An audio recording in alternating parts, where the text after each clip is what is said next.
Kisah Sabit diperintahkan menikah gara-gara setengah buah apel. Seorang lelaki yang soleh bernama Sabit bin Ibrahim sedang berjalan di pinggiran kota Kufah. Tiba-tiba dia melihat sebuah apel jatuh keluar pagar sebuah kebun buah-buahan.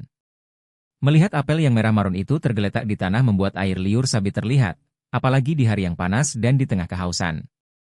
Maka tanpa berpikir panjang dipungut dan dimakanlah buah apel yang lezat itu. Akan tetapi baru setengahnya dimakan dia teringat bahwa buah itu bukan miliknya dan dia belum mendapat izin pemiliknya. Maka ia segera pergi ke dalam kebun buah-buahan itu hendak menemui pemiliknya agar meminta dihalalkan buah yang telah dimakannya. Di kebun itu ia bertemu dengan seorang lelaki. Maka langsung saja dia berkata, "Ya aku sudah makan setengah dari buah apel ini. Aku berharap Anda menghalalkannya." Orang itu menjawab, "Ya aku bukan pemilik kebun ini. Aku hadamnya yang ditugaskan menjaga dan mengurus kebunnya." Dengan nada menyesal Sabit bertanya lagi, di mana rumah pemiliknya? Aku akan menemuinya dan minta agar dihalalkan apel yang telah kumakan ini." Pengurus kebun itu memberitahukan, jika engkau ingin pergi ke sana maka engkau harus menempuh perjalanan sehari semalam." Sabit bin Ibrahim bertekad akan pergi menemui si pemilik kebun itu. Katanya kepada orang tua itu, tidak apa-apa. Aku akan tetap pergi menemuinya. Meskipun rumahnya jauh. Aku telah memakan apel yang tidak halal bagiku karena tanpa izin pemiliknya. Bukankah Rasulullah sudah memperingatkan kita melalui sabdanya, siapa yang tubuhnya tumbuh dari yang haram, maka ia lebih layak menjadi umpan api neraka. Sabit pergi juga ke rumah pemilik kebun itu, dan setiba di sana dia langsung mengetuk pintu. Setelah si pemilik rumah membukakan pintu, Sabit langsung memberi salam dengan sopan, seraya berkata, "Wahai Tuan yang pemurah, saya sudah terlanjur memakan setengah dari buah apel Tuan yang jatuh keluar kebun Tuan. Karena itu maukah Tuan menghalalkan apa yang sudah kumakan itu?" Lelaki tua yang ada di hadapan Sabit mengamatinya dengan cermat. Lalu dia berkata tiba-tiba, tidak, aku tidak boleh menghalalkannya kecuali dengan satu syarat." Sabit merasa khawatir dengan syarat itu karena takut ia tidak dapat memenuhinya. Maka segera ia bertanya, apa syarat itu Tuan?" Orang itu menjawab, engkau harus mengawini putriku." Sabit bin Ibrahim tidak memahami apa maksud dan tujuan lelaki itu. Maka dia berkata, apakah karena hanya aku makan setengah buah apelmu yang keluar dari kebunmu, aku harus mengawini putrimu?" Tetapi pemilik kebun itu tidak memperdulikan pertanyaan Sabit. Ia malah menambahkan, katanya, sebelum pernikahan dimulai engkau harus tahu dulu kekurangan-kekurangan putriku itu. Dia seorang yang buta, bisu, dan tuli. Lebih dari itu ia juga seorang yang lumpuh." Sabit amat terkejut dengan keterangan si pemilik kebun.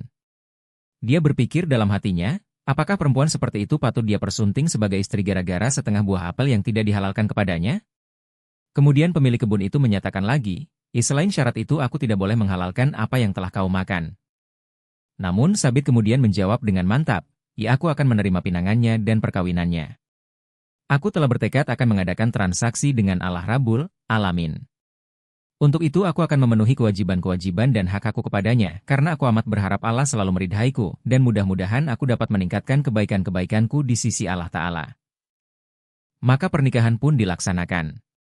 Pemilik kebun itu menghadirkan dua saksi yang akan menyaksikan akad nikah mereka. Sesudah perkawinan selesai, Sabit dipersilahkan masuk menemui istrinya. Sewaktu Sabit hendak masuk kamar pengantin, dia berpikir akan tetap mengucapkan salam walaupun istrinya tuli dan bisu. Karena bukankah malaikat Allah yang berkeliaran dalam rumahnya tentu tidak tuli dan bisu juga. Maka ia pun mengucapkan salam, assalamu, alaikum. Tak disangka sama sekali wanita yang ada di hadapannya dan kini resmi jadi istrinya itu menjawab salamnya dengan baik. Ketika Sabit masuk hendak menghampiri wanita itu, dia mengulurkan tangan untuk menyambut tangannya. Sekali lagi Sabit terkejut karena wanita yang kini menjadi istrinya itu menyambut uluran tangannya.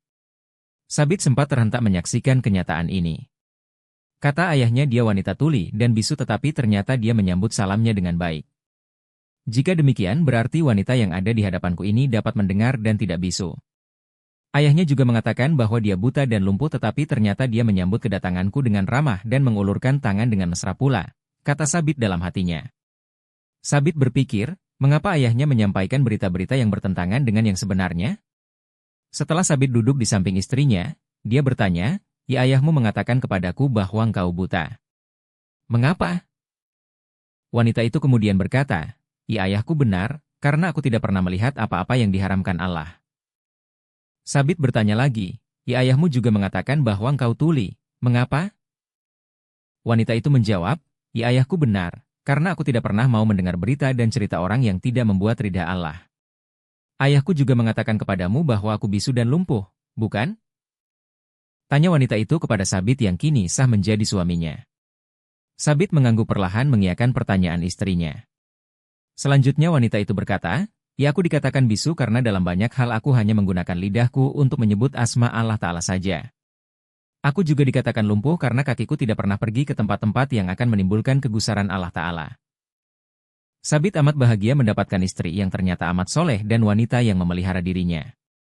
Dengan bangga ia berkata tentang istrinya, ya ketika kulihat wajahnya. Subhanallah, dia bagaikan bulan purnama di malam yang gelap. Sabit dan istrinya yang syolihah dan cantik itu hidup rukun dan berbahagia. Tidak lama kemudian mereka dikaruniakan seorang putra yang ilmunya memancarkan hikmah ke seluruh penjuru dunia. Beliau adalah Al-Imam Abu Hanifah an-Nu'man bin Sabit. Nantikan kelanjutan cerita-cerita dari kami berikutnya, sampai jumpa.